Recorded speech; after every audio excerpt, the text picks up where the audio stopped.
نبیوں کو بھی ہوئی ہے، فتح کافروں کو بھی ہوئی ہے، اور فتح ایمان والوں کو بھی ہوئی ہے، اور شکست کافروں کو بھی ہوئی ہے، لیکن کامیابی ناکامی کا مفہوم اور ہے۔ عجب بات، حضرت حمزہ کا کلیجہ چبایا نا ہندا نے، تو اللہ کے نبی کو پتہ چلا، تو آپ نے کہا جس بدن میں حمزہ کے جسم کا کوئی حصہ بھی داخل ہو گیا اس پہ دوزخ کی آگ حرام ہو گئی۔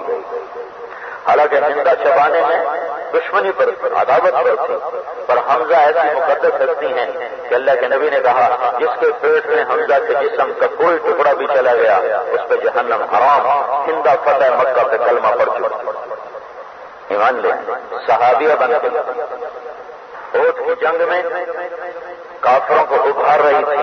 نحن بنات طارق نمشی علی النمارق مشی القتل بوارق المسك في المفارق والدر في المخالق ان تقبلوا نعانقي وتدبروا نفارقي فراق غیر وامقی۔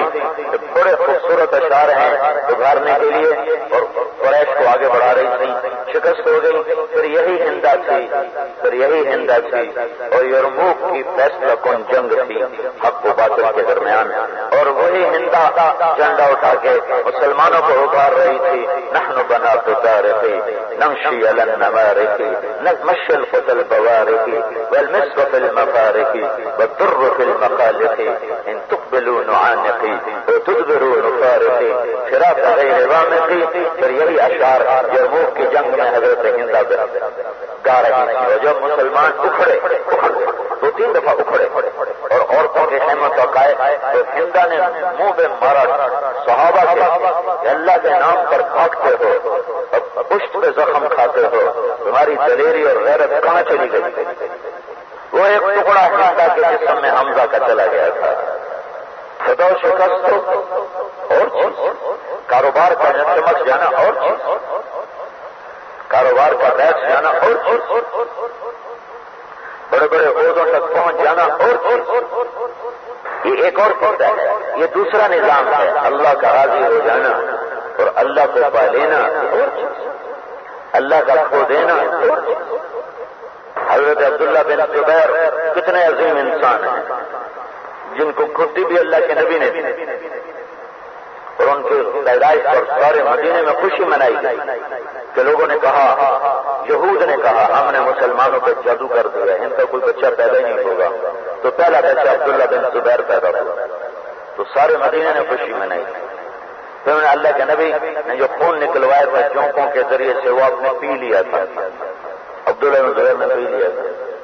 حواری رسول کے بیٹے اور حجاج بن یوسف جیسے کم وقت بدبخت سے ہاتھوں قتل کر دیے گئے، شہید کر دیے گئے، 18 آدمی ساتھ رہ گئے۔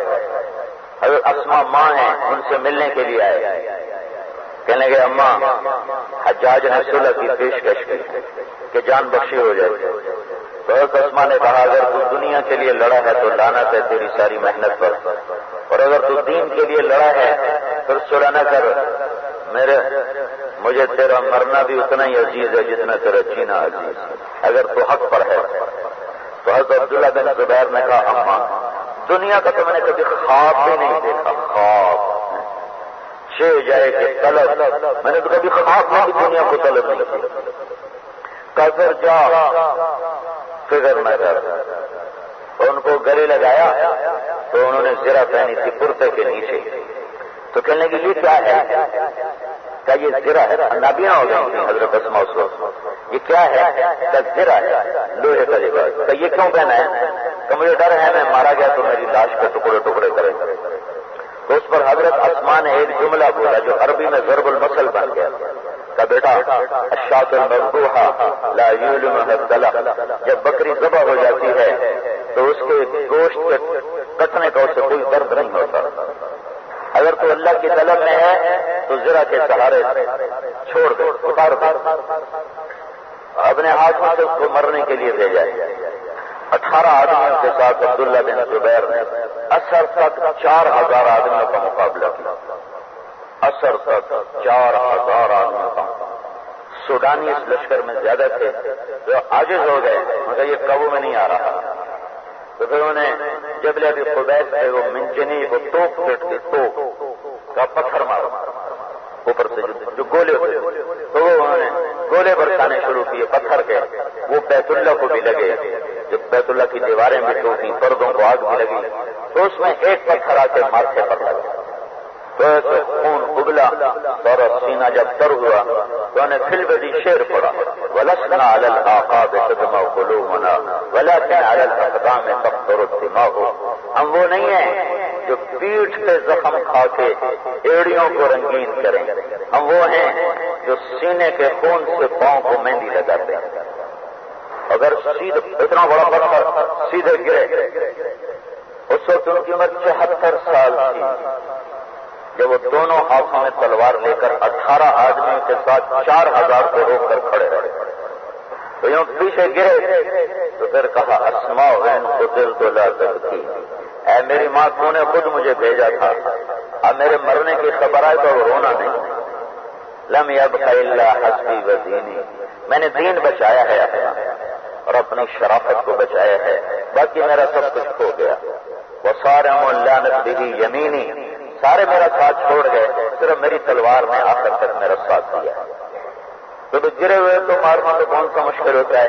تو سوڈانیوں نے اوپر چاروں طرف سے وار کیا, حجاج نے لٹکا دیا سولی پر, تو آ کے ملا اسماء کو, دیکھا تیرے بیٹے کے ساتھ میں نے کیا کیا.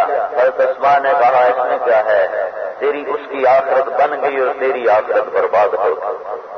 اس نے اللہ کو پا لیا, تو نے اللہ کو کھو دیا. ایک ہفتے تک ان کی لاش لٹکی رہی اور اس میں کوئی تبدیلی نہیں آئی. تو حضرت اسماء کا گزر ہوا تو کسی نے بتایا, وہ تو نابینا ہو رہی تھی, کہ عبداللہ کی لاش لٹکی ہوئی ہے. کہاں سواریوں پہ ہی اچھے لگتے ہیں, میرے حوالے کر کہ میں اسے اپنے ہاتھوں سے دفن تو کروں. تو پھر عبد الملک نے حجاج کو حکم بھیجا کہ لاش حوالے کو اسماء, تو ان کے غسل میں خوش شریک نہیں. اور پھر ایک ہفتے کے بعد خود بھی انتقال ہوا. دونوں ماں بیٹا قبریں وہیں جنت المالا میں ساتھ ساتھ.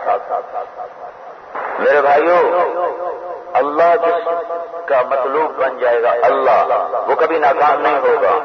شکست ہو سکتی ہے, فقیر بھی بن سکتا ہے, اس پہ حالات بھی آ سکتے ہیں, اس کی دنیا چھین سکتی ہے, ہاں اسے دنیا مل سکتی ہے, وہ بہت بڑا مالدار بن سکتا ہے, مالدار کا بادشاہ بن سکتا ہے.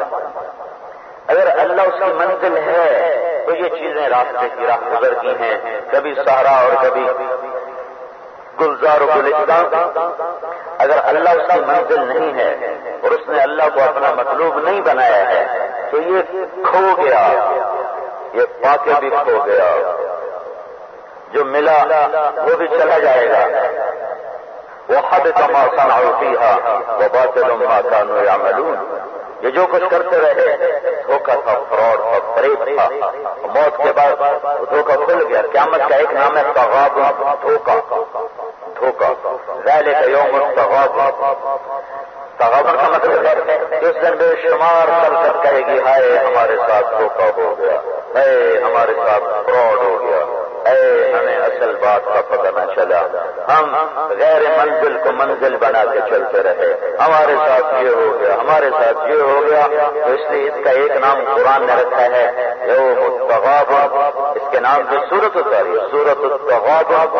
یہ بے شمار خلقت, مرد عورت پکار اٹھیں گے, مارے گئے, دھوکہ ہو گیا, دھوکہ ہو گیا, دھوکہ ہو گیا. یعنی آج اس حسرت کا نفع کوئی, فائدہ کوئی. تو بھائیو, اللہ کی طلب میری منزل وہ مجھے ملے گا کیسے؟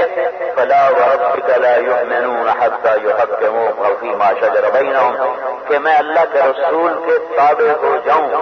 میرا گھر, میرا دفتر, میری زندگی, میری تجارت, میری زراعت, میری حکومت, میرا فقر, میرا غنا, ہر شے میرے اللہ کے نبی کے تابع اور اللہ کے نبی کی منشا ڈھونڈ کر. ہمارا نظام یہ ہے کہ ہمارا جو لائف سیٹ اپ ہے, تو جو تھوڑے بہت دیندار لوگ ہیں نا وہ کہتے ہیں مفتی صاحب کوئی فتویٰ ہی ہو جائے, کٹو ہے, سارا حلال ہو جائے. کوئی رستہ ایسا نکالو کہ یہ سب حلال ہو جائے, یہ سب ٹھیک ہو جائے. اور اصل رخ کیا ہے کہ یا اللہ تو مجھ سے کیا چاہتا ہے بتا, جو تو کہے گا چھوڑنے کو میں چھوڑ دوں گا, جو تو کہے گا اپنانے کو میں اپنا لوں گا, میں تیرے اور تیرے حبیب کی منشا کو ڈھونڈنا چاہتا ہوں کہ تجھے خوش کر دوں، تجھے راضی کر دوں۔ ایک شخص آیا اللہ کے نبی کی خدمت میں کہ یا رسول اللہ، میرا پڑوسی ہے، اس کی کھجور کا درخت تھوڑا سا ٹیڑھا ہو کر میرے گھر کی طرف آ گیا۔ جب کھجوروں کا زمانہ آتا ہے تو کھجوریں گر پڑتی ہیں، پکنے کے بعد میرے بچے اٹھا لیتے ہیں، چھوٹے چھوٹے ہیں، یہ وہاں سے بھاگ کے آتے ہیں، ان کے منہ سے کھجوریں نکال لیتے ہیں۔ تو آپ مہربانی کریں، اسے کہیں کہ اتنی سختی نہ کیا کرے، اب بچوں کی وجہ سے کتنی لڑائی ہو جاتی ہے۔ تو انہوں نے صحیح طریقہ اختیار کیا اللہ کے نبی کے پاس، تو آپ نے شخص کو بلایا، وہ منافقین میں سے تھا، آپ نے اس کو بلایا، کہا بھائی میرے ساتھ ایک سودا کرو، یہ کھجور کا درخت مجھے دے دو اور اس کے بدلے میں جنت میں ایک درخت مجھ سے دے دو۔ وہ کہنے لگا یا رسول اللہ، اصل میں بات یہ ہے کہ اس کا جو پھل میرے بچوں کو اور مجھے بہت پسند ہے، کوئی اور اگر آپ فرماتے تو میں قربان کر دیتا، یہ بچوں کو بہت پسند ہے، گھر والوں کو بہت پسند ہے، تو میری معذرت ہے۔ منافق ہی ایسی باتیں کیا کرتے ہیں۔ تو آپ خاموش ہو گئے، اچھا بھائی ٹھیک ہے تیری مرضی۔ وہیں ایک اور صحابی بیٹھا ہوا ہے، اس کا نام ہے ابو الدحداح۔ وہ کہتا ہے یا رسول اللہ، اگر میں آپ کو یہ کھجور لے کر دے دوں تو میرے ساتھ آپ وعدہ کرتے ہیں کہ مجھے جنت میں درخت لے کر دیں گے؟ تو آپ نے کہا جو لے کے دے دیں میرا وعدہ ہے۔ تو اس کے پیچھے چلے، کہنے کہ بھائی کھجور کا سودا کرو گے؟ وہ کہنے کا میں نے اللہ کے نبی کو نہیں دی، تمہیں کہاں سے دوں گا، جاؤ جاؤ اپنا کام کرو۔ کہنے لگے جو تیرے منہ میں قیمت آتی ہے تو مانگ لے، تو میں اس کے بدلے میں خریدوں گا۔ تو اس نے جان چھڑانے کے لیے کہا کہ اگر اس کو دے دے تو پھر تو اس کے نفاق کا بھی پتہ چل جائے گا۔ تو اس نے کہا میں ایسی بات کروں گا کہ یہ کر ہی نہ سکے۔ وہ کہنے لگا تو اپنا سارا باغ مجھے دے دے، کھجور لے لے۔ اس کے باغ میں تھی 600 کھجوریں۔ اب یہ تو ذمہ دار جانتا ہے کہ 600 کھجوروں کا باغ کتنا بڑا ہوتا ہے، تاجر کو کیا پتا۔ تو وہ کہنے لگے ابو دادا کہ دیکھ لے بات پکی ہے؟ کہنے کا پکی ہے۔ کہنے کہ سودے سے پھرے گا تو نہیں؟ وہ کہنے کا میں کیوں پھروں گا، مجھے پورا باغ ملے، میں کیوں پھروں گا، کا بس سودا ہو گیا۔ اور وہاں سے دوڑ لگائی، یا رسول اللہ میں نے سودا کر دیا، میں نے سودا کر دیا، اب وہ کھجور اس کو دے دیں۔ وہ جو آیا تھا شکایت، اب اس کو دے دیں۔ تو آپ نے کہا کیسے سودا کیا؟ کہا جی میں نے پورا باغ دے دیا، کھجور لے لی۔ تو آپ نے کہا پھر ہمارا سودا بھی کینسل ہو گیا، پہلے ایک کھجور کا تھا نا، اب کم من عدد الرداء ودار السیاحہ بأبی الدحداح۔ میں آنکھوں سے دیکھ رہا ہوں کہ تیرے لیے جنت میں بے شمار باغات میرے رب نے لگا دیے اور بے شمار محل تیرے لیے تیار کر دیے، سودا ہو گیا۔ حتی یحکموک فیما شجر بینہم، کہ اللہ کے رسول کی منشا کو ڈھونڈنا کہ یہ مجھ سے کیا چاہتا ہے، اس میں لگ جانا اور اپنے نفع اور نقصان سے بے نیاز ہو جانا، یہ اللہ تک پہنچنے کا راستہ ہے۔ ہم مفتیوں سے پوچھتے پھرتے ہیں میرے کاروبار میں حلال تو کرو، کوئی فتویٰ تو کٹو، کوئی راستہ تو نکالو، اور فتوے تو ہر جگہ مل جاتے ہیں، جہاں سے مرضی لے لو۔ ہر زمانے میں ہر دور میں اچھے لوگ بھی تھے، برے لوگ بھی، آج بھی ہوں گے، آئندہ بھی ہوں گے۔ تو میرے بھائیو، اللہ کی منشا تک پہنچنا ہر مرد عورت کی معراج ہے، اور اس کے لیے اللہ نے ہمیں محمد رسول اللہ صلی اللہ علیہ وسلم عطا فرمایا۔ اللہ نے ان سے عشق کیا، محبت کی، پیار کیا ہے، اس لیے اس کی ہر ادا اللہ کو محبوب ہے، اس کے ہر طریقے کو زندہ رکھا ہوا ہے۔ اللہ نے کسی نبی کے وجود کی قسم نہیں کھائی، اپنے نبی کے وجود کی قسم کھائی ہے، لعمرک، اے میرے نبی مجھے تیری جان کی قسم۔ موسیٰ علیہ السلام سے اللہ نے کہا مجھے طور پہ آ کے ملو، موسیٰ علیہ السلام نے دوڑ لگائی، دوڑ تو اللہ تعالیٰ نے پوچھا آپ کو کیوں آیا؟ کہنے لگے اجل تو الیک رب لترضی، میں اس لیے بھاگ کے آیا ہوں کہ تو راضی ہو جائے۔ ورضوان من اللہ اکبر، پوری دنیا سے اللہ کا مطالبہ ہے مجھے راضی کرو۔ اور موسیٰ علیہ السلام نے دوڑ لگا کر کہا یوں دوڑا ہوں کہ تو راضی ہو جائے۔ تو جو اللہ ساری کائنات سے مطالبہ کرتا ہے مردوں عورتوں سے مجھے راضی کرو، وہ اللہ اپنے نبی سے کہتا ہے وَلَسَوْفَ يُعْطِيكَ رَبُّكَ فَتَرْضَىٰ، میں تمہیں اتنا دوں گا کہ تو راضی ہو جائے، میں تمہیں راضی کرنا ہے۔ ہمارے نبی کی تمنا تھی کہ قبلہ مکے والا ہو جائے، قدس والا نہ ہو، تو آپ بار بار نظریں اوپر کرتے تھے کہ فیصلہ آ جائے، حکم آ جائے۔ تو قدم رات تقلب وجهك في السماء، میں دیکھ رہا ہوں تیرا بار بار اوپر نظروں کا اٹھنا، تو لہذا فول وجهك شطر المسجد الحرام، تو اب تو اپنا چہرہ بدل لے اور کعبہ کی طرف منہ کر لے۔ اتنا مضمون کافی تھا، بیچ میں ایک آیت کا اضافہ ہے، اس میں آپ کی شان کو اونچا کیا گیا ہے۔ قد نرى تقلب وجهك في السماء، دیکھ رہا ہوں تیرا بار بار نظروں کا اوپر اٹھنا، فلنولینک قبلۃ ترضاها، اللہ اکبر، میں یقیناً میں قسم کھاتا ہوں میں تیرے قبلے کو بدل کر کے تجھے راضی کر دوں گا۔ اللہ اکبر، جس کو اللہ بھی راضی کرنے کے لیے قسمیں کھاتا، اسی کے سینوں میں خنجر اتار دیے۔ اس کی محبت و شفقت کی انتہا دیکھو، ہم تو امت ہی ہیں۔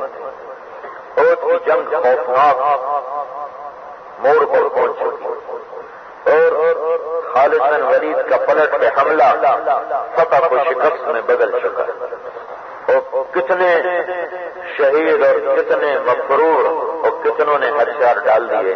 چند آدمی اللہ کے نبی کو گھیرے میں لے لیے، ایک ابو بکر ہے، ایک عمر ہے، ایک علی ہے، ایک ابو عبیدہ بن جراح ہے، ایک سعد بن معاذ ہے، ایک سعد بن عبادہ ہے، ایک سہل بن حنیف ہے، ایک طلحہ بن عبید اللہ ہے، ایک ابو دجانہ ہے، ایک عباد بن بشر ہے رضی اللہ تعالیٰ عنہ۔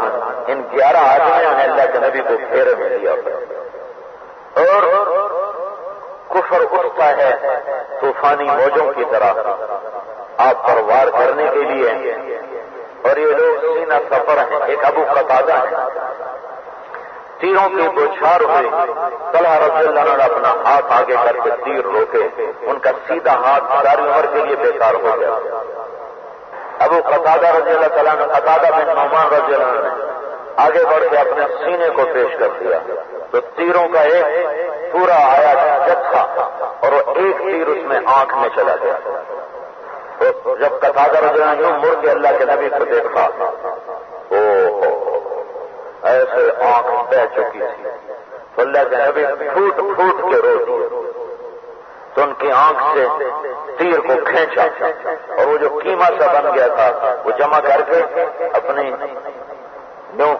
جمع کیا نوالے کی طرح انگلیوں میں، اور قتادہ کی آنکھ میں رکھا اور اوپر اپنا ہاتھ رکھ دیا، انگلیاں، کہ یا اللہ یہ آنکھ تیرے نبی کی حفاظت میں ضائع ہوئی ہے، اسے تو دوسری آنکھ سے زیادہ خوبصورت بنا دیا، اور اپنے ہاتھ ہٹایا تو آنکھ دوسری سے زیادہ حسین و جمیل چمک رہی تھی۔ عبداللہ بن قمیہ نے آ کر 11 سے 11 کو توڑ کے وار کیے ہیں، 2 وار کیے اللہ نے، ایک سر پہ کیا ہے، ایک کندھے پہ کیا ہے، سر بھی زخمی ہو گیا اور کندھا بھی زخمی ہو گیا۔ پھر عتبہ بن ابی وقاص نے دور سے پتھر پھینکا، جو کہ یہ 11 ایک دفعہ توڑنے میں کامیاب ہوئے ہیں، ہلکا نہیں توڑ سکا، تو عتبہ بن ابی وقاص نے دور سے پتھر مارا، وہ پتھر یہاں لگا سیدھے یہاں، تو آپ سیدھے یوں پیچھے گئے، پیچھے ایک کھڈا تھا جس کا کنارہ گردن میں لگا، یہ نروس سسٹم یہاں سے سارا جا رہا ہے، تو آپ ایک دم بے ہوش ہو گئے۔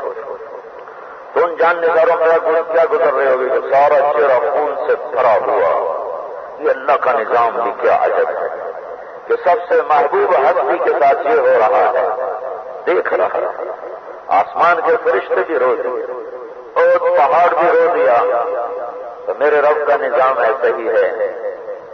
صحابہ کی بے قراریاں کہ پتہ نہیں آپ زندہ ہیں کہ فوت ہو، زندہ ہیں کہ فوت ہو، تھوڑی دیر کے بعد آپ ہوش میں آئے، ان سب نے گزارش کی یا رسول اللہ اب تو آپ بد دعا فرما دیں ان کے لیے. ہائے ہائے تو تمہارے نبی نے ہاتھ اٹھائے, اے اللہ میری قوم کو معاف کر دے, انہیں میرا پتہ کوئی. اللہم اغفر لقومی فإنہم لا یعلمون. یا اللہ میری قوم کو معاف کر دے. جو قتل کرنے والوں کے لیے اتنی ہمدردی رکھتا ہو تمہارے لیے کتنا ہمدرد ہوگا. مجھے بتاؤ کون مرد عورت ہے, کون مرد عورت ہے جو میرے نبی کی ٹھنڈک بنا ہوا ہو؟ کون جوان ہے جو میرے نبی کے سینے کی ٹھنڈک بنے ہوں؟ ہر ایک کے ہاتھ میں چوری تھار کا خنجر ہے جس کا کام وار کرنا ہے نبی کے سینے پر. میں حیران ہوں, ہر پیر جمعرات کو ہمارے نبی کے سامنے ہمارے اعمال پیش کیے جاتے ہیں. تو محشر کے میدان میں تو اللہ کا نبی کا دفع ہو جاؤ, دور ہو جاؤ, تم وقت ہو نہ تمہیں میں یاد رہا, میری قربانیاں یاد رہی, نہ میرے ساتھیوں کی, نہ میرے گھر کی. کسی نبی کا گھر ایسے ذبح نہیں ہوا جیسے میرے نبی کا گھر ذبح ہوا. کسی نبی کی اولاد ایسے ذبح نہیں کی گئی جیسے میرے نبی کی اولاد کو لٹا لے. عبداللہ بن حسین کو لٹا کے ذبح کر دیا. ابو بکر بن حسین 4 سال کے بچے کو لٹا کے ذبح کر دیا کربلا کے میدان میں, اور عبداللہ بن حسین 2 سال کا گلے کے تیر پار ہو گیا. قیامت کے دن ہر نبی پکار اٹھے گا نفسی نفسی, یا اللہ بس تو جان اور تیرے بندے, ہماری جان بچا, میری جان بچا, میری جان بچا. 5 بڑے رسول ہیں, نوح, ابراہیم, موسیٰ, عیسیٰ, محمد علیہ الصلوات والتسلیمات. ابراہیم خلیل اللہ کی پشت میں 4000 نبی پیدا ہوئے. نبیوں کا دادا کہتا ہے یا اللہ میری جان بچا, میرا کوئی سوال نہیں. عیسیٰ بن مریم کہیں گے یا اللہ میں اپنی ماں مریم کا بھی سوال نہیں کرتا, بس میری جان بچا. اور ہمارے سارے ظلم و ستم کو دیکھنے والا محمد رسول اللہ سب سے الگ اس کا نوحہ ہوگا, یا رب امتی امتی, یا اللہ میری امت کو بچا دے, یا اللہ میری امت کو بچا دے. حالانکہ اس موقع پہ تو ہمیں دھتکار دینا چاہیے, ہمیں ٹھکرا دینا چاہیے, اور وہ اس کے بجائے کہہ رہے یا اللہ میری امت, یا اللہ میری امت, یا اللہ میری امت. سودے بازی نہ کرو کہ جب تک نفع ہے مسلمان ہیں, جہاں دین پہ چلتے ہوئے نقصان نظر آیا بجی اللہ غفور الرحیم ہے, اللہ معاف کرے گا, ہم گنہگار, ہم کہاں پورا اتر سکتے ہیں. یہ ایک بول بول کے ہر اللہ کا حکم توڑتا چلا جاتا ہے. تو میرا محبوب صلی اللہ علیہ وسلم ایک زندگی لائے جس کو اللہ نے پسند کیا ہے. اللہ نے اسے حبیب